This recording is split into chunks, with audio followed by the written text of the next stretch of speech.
Have a good night, stay safe. My last passenger exits the car and slams the door, ignoring my goodbye, engrossed in her phone. Alrighty then. I mumble, rating her and opening my map back up. I check the time. I still have time for one last ride before I should head home for some sleep. I set my signal to available and just wait. My last drop-off was for the college dorms, so if I wait a little bit, I'm sure I'll get another. This Friday night, everyone's out.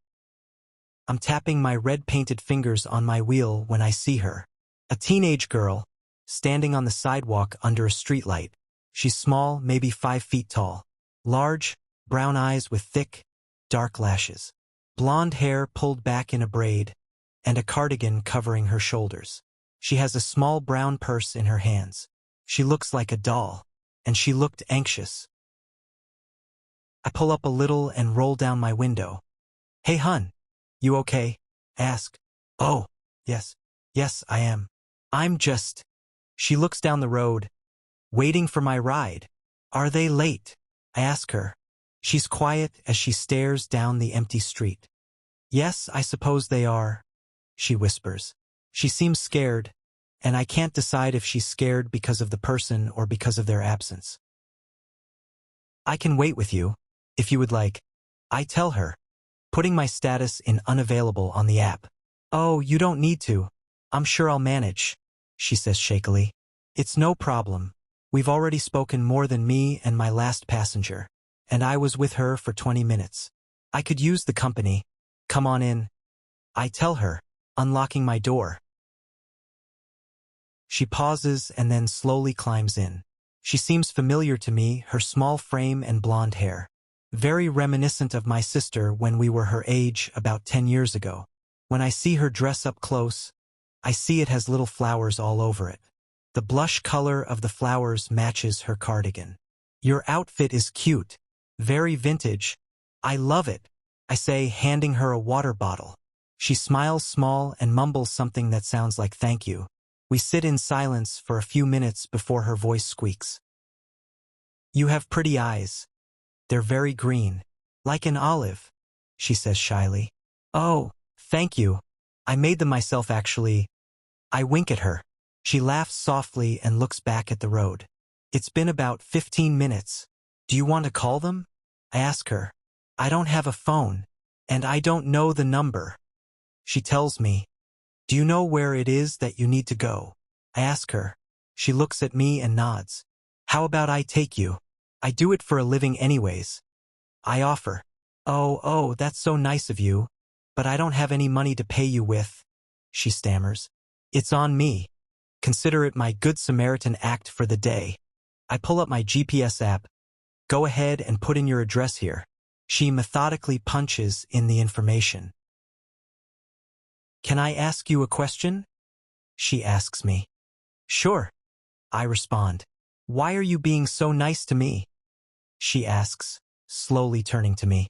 I smile sadly. You seem familiar to me. I think you remind me of my sister. She lives far away from me now. She got married and has kids. I miss her so much, and I would never want her waiting alone outside in the dark. A lot of creeps out at night. I pull up the GPS map. Only 15 minutes away, not bad at all. She seems to accept that as an answer, as she leans back and gets comfortable in her seat.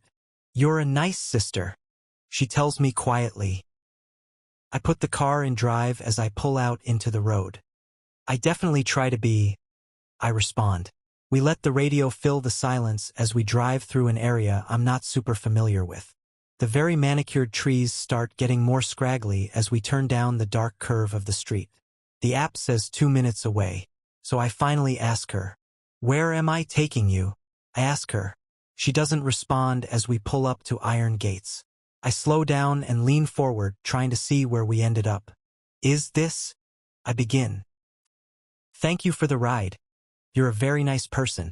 I like nice people, she tells me, patting my hand. You're welcome, I say slowly, looking at her in my passenger seat. I stop the car, and she unbuckles her seatbelt. I'm Marianne, by the way, she says. I smile back at her. Sadie. It was nice to meet you, Marianne, I tell her. It was a nice drive, and thank you again for the ride home, she beams.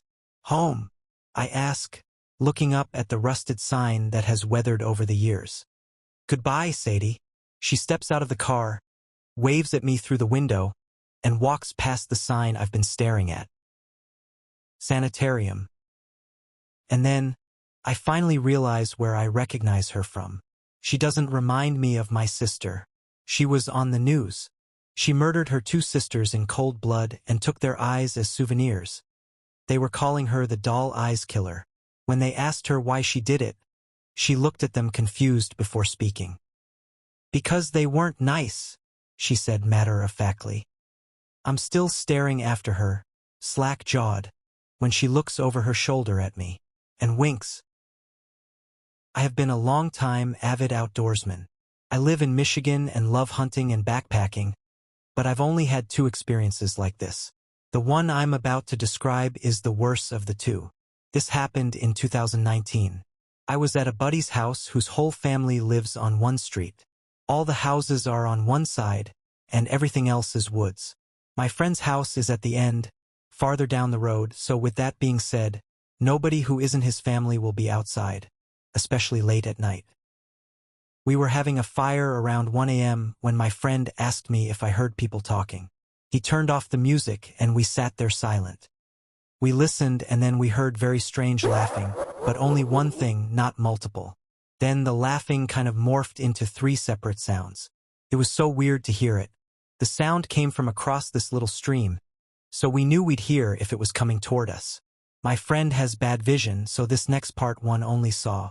There was no cloud cover that night. The moonlight slightly lit the tree line up. I swear I saw a man, and then I saw a dog-like thing, an upright, 4-limbed man thing, just turn into a creature on the ground like a dog. I started hitting my friend, repeatedly asking, "Did you see that?" Everything that had happened so far had been maybe 5 minutes. It was moving very slowly, like it was stalking us. Kept making strange noises. We could hear barking. In front of us was a pond, and on the other side of it, in the middle, a huge clearing was there. Then it appeared. We both saw a shadow appear out of the tree line. Now, this part of the story I will always shake when I tell it. I've been in the woods all my life. I have never heard anything like it. You can make weird, electric noises on DJ equipment or whatever, but nothing can compare to what we heard. We saw this thing appear, and it let out the most high-pitched scream. I mean, the highest-pitched scream for about 3 seconds, as loud as a tornado siren. My ears started ringing, and it started laughing again. As we were grabbing the speaker, I noticed it started running at us. Now, there is a football field's distance between us and whatever this thing was, and it crossed the pond in what felt like a matter of a blink of an eye. We both went crazy and scrambled inside, locking the doors, of course. There wasn't a curtain on the window that looked out onto the pond, so I sat there staring at that fucking window for what felt like a year. In all reality, it was about 5 hours until sunlight, and then I got the F out of there. I've told older men, like my grandfathers, about this. Men who go all over the world for elk hunting, etc., and they just laugh at me. I will forever be in disbelief of this event. I will never forget it, and every time I think about it, I can't get that thing's scream out of my ears or my head. When I was a kid, I had this habit of waking up in the middle of the night and running into my parents' room to sleep the rest of the night in their bed. But one particular night, something happened that I still can't explain. Almost 20 years later, it still gives me chills. Back then, I had this weird ritual. Before I went to my parents', I'd always stop at my doorframe and look left and right into the hallway. I used to watch a lot of creepy videos and was always paranoid someone might be standing there. On this night, I did the same thing. I woke up, got out of bed, stood at the doorframe, looked right, then left. When I looked left, I froze. There were 2 glowing red dots in the darkness, like eyes staring back at me. Strangely, I didn't scream or run. I just stood there, staring at them. Then, out of nowhere, I heard my name in a deep, low voice. That snapped me out of it, and I ran back into bed. I lay there for a while, watching the hallway through my open door, waiting to see if something would pass by. Nothing happened. Eventually, I decided to try again and go to my parents' room. I got up, went to the doorframe, looked left again, and the red eyes were still there. This time, I sprinted down the hallway as fast as I could. On the way, I suddenly saw those red glowing eyes everywhere, blurry and spinning, surrounding me. Somehow, I made it to my parents' bed. Weirdly, they didn't notice me crawl in. I quickly fell asleep, but when I woke up in the morning, something was off. I wasn't lying with my head on the pillow side of the bed. Instead, I was sideways across my parents, almost as if something had tried to pull me out of bed during the night. When I asked them the next morning if either of them had been up in the hallway or the bathroom during the night, they both said no. They still don't believe me to this day. It's been almost 20 years now, and I still don't know what I saw that night. But I'll never forget those red eyes.